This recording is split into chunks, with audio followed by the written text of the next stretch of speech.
Tonton video ini sampai selesai agar Anda tidak gagal paham. Utusan tim kecil Anies Baswedan, Sudirman Said, mengaku telah bersyukur satu persatu partai politik pendukung memberikan dukungan terhadap Anies Baswedan sebagai bakal calon presiden atau baca pres tahun 2024. Setelah Nasdem yang mengawali, lalu disusul Demokrat dan teranyar PKS mendukung Anies Baswedan. Kita semua bersyukur satu persatu dukungan dari partai politik resmi diputuskan, kata Sudirman Said saat jumpa pers di rumah makan Mang Engking, Soekarno-Hatta, Tangerang, pada Senin malam 30 Januari.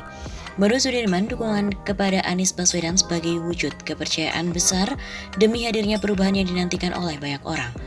Mantan Menteri ESDM ini juga merasa berbesar hati karena Anies Baswedan merupakan baca pres yang pertama yang mendapatkan dukungan resmi dari partai dalam mencakupi ambang batas pencalonan presiden atau presidential threshold sebesar 20%. Ini artinya perjuangan koalisi perubahan segera bersiap untuk berlayar menempuh berbagai tantangan. Demikian kata Sudirman. Turut hadir juga saat jumpa pers Wakil Ketua Majelis Syuro PKS M. Sohibul Iman, Sekjen DPP Partai Demokrat Teguh Rifki Harsha, Juru Bicara Demokrat Herzaki Mahendra Putra, Juru Bicara PKS Pipin Sopian, kemudian juga M. Holid. Sementara perwakilan Nasdem di tim kecil Sugeng Suparwoto berhalangan hadir. Akhirnya PKS dukung Anies Baswedan setelah mendapatkan arahan Ketua Dewan Syuro dan juga Presiden PKS.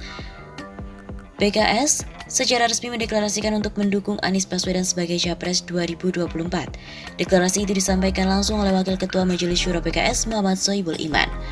PKS akan menyampaikan eksplisit organisatoris untuk mendukung Bapak Anies Rashid Baswedan pada rapat Badan Majelis Syuro PKS yang bersamaan dengan Rakernas DPP PKS pada 24 Februari 2024. Kata Sohibul Iman di Gubuk Makan Mang Engking, Bandara Soekarno-Hatta, Tangerang, Banten, Senin 30 Januari.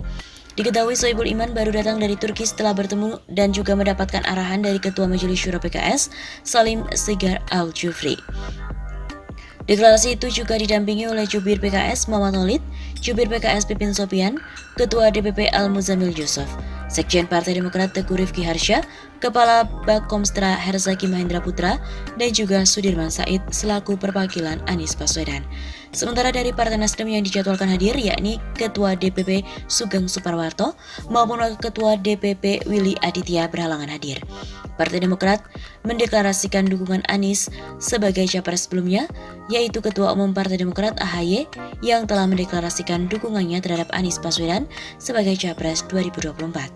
Deklarasi itu diumumkan pada Kamis 26 Januari melalui keterangan tertulis. Hal itu kemudian dipertegas oleh Rifki Harsha saat pertemuan tim kecil Koalisi Perubahan. Kemarin Ketua Umum Partai Demokrat Agus Harimurti Yudhoyono telah menyampaikan posisinya secara terang benderang terkait dengan untuk mengusung Anies Baswedan sebagai calon presiden 2024. Tegas Rifki Harsha di Pendopo Anies Baswedan, Jakarta Selatan pada Jumat 27 Januari. Hal itu juga disampaikan langsung oleh Wakil Ketua Majelis Syuro PKS Sohibul Iman di Bandara Soekarno-Hatta. PKS konsisten menjadi bagian dari koalisi partai-partai pendukung Anies Baswedan. Sehingga koalisi ini telah memenuhi parlemen presidensial threshold 20% lebih. Sohibul juga menuturkan PKS akan mengumumkan dukungan secara resmi kepada Anies Baswedan pada rapat kerja nasional DPP PKS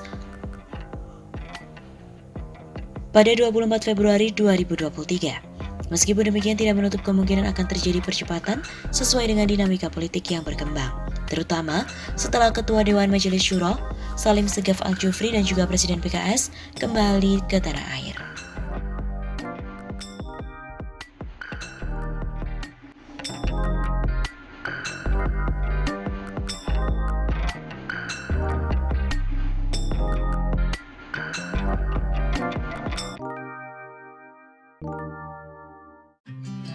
Anies tidak punya DNA koruptor apalagi berkhianat. Leluhurnya ikut berkorban untuk kemerdekaan negeri ini. Pegiat media sosial Eko Widodo menilai mantan Gubernur DKI Jakarta Anies Baswedan tidak memiliki DNA sebagai koruptor. Menurutnya, Anies tidak akan mengkhianati rakyatnya. Hal itu disampaikan oleh Eko Widodo dalam akun Twitter pribadinya pada Jumat 28 Oktober. Anies tidak punya DNA koruptor apalagi berkhianat pada rakyat karena darah serta nyawa leluhurnya ikut disumbangkan untuk kemerdekaan negeri ini, ujar Eko Widodo. Selamat Hari Sumpah Pemuda, kobarkan semangat perubahan untuk kemajuan bangsa. Begitu pungkasnya.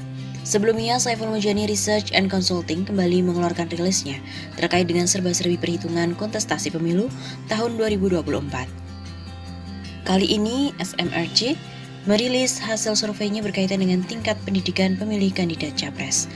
Pendiri SMRC, Saiful Mujani, menjelaskan bahwa dalam survei SMRC itu 2 tahun terakhir, 2021 sampai 2022 dengan total sampel 8.319, secara umum perbedaan pendidikan berpengaruh signifikan dalam perilaku memilih. Jika tingkat pendidikan dibagi antara SLTP, SD dan tidak bersekolah, dengan SLTA ke atas, proporsinya hampir seimbang. Yang berpendidikan SLTP ke bawah sekitar 53,2%, sementara yang SLTA ke atas sekitar 46,8%. SMRC pun juga menyebut bahwa tingkat pendidikan pemilih Anies Baswedan cenderung berasal dari kalangan menengah ke atas, ada 20% dari pendidikan SLTP ke bawah yang memilih Anies, sementara yang SLTA ke atas 27%. Menurut Saiful, mengapa pemilih Anies cenderung berpendidikan tinggi karena Anies sendiri tergolong baru di perpolitikan nasional. Hal yang sama juga terjadi pada Ganjar, yang mana dari yang berpendidikan SLTA ke atas, Ganjar dipilih sekitar 31%, sementara yang berpendidikan SLTP ke bawah sebesar 26%.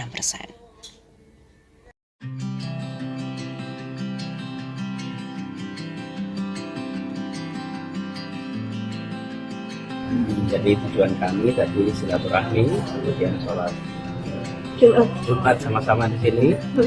Selesai sholat Jumat, makan sudah terus pamit. Itu aja tadi. Obrolannya apa, Bapak? Obrolannya obrolan santai, tapi penuh nasihat.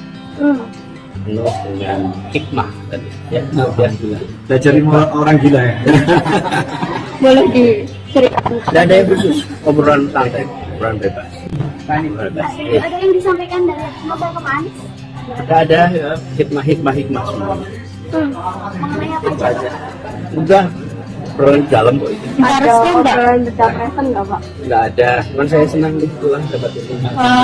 Saya dihadiahi oleh novel sebuah tongkat dari tanduk rusa yang tidak dipotong tapi lepas sendiri dari kepalanya. Jadi ini unik. Saya bawa ini, terima kasih. Insya Allah jadi sesuatu yang bawa hikmah bagi kita semua. Itu aja dulu, terima kasih. Kenapa tadi sampaikan? Ya, intinya kalau saya Majelis Ar-Raudhah dicontohkan sama guru saya almarhum Habib Anies, sebagai manusia ini ya kita harus siap menerima siapapun. Ya nggak pandang bulu siapapun harus diterima.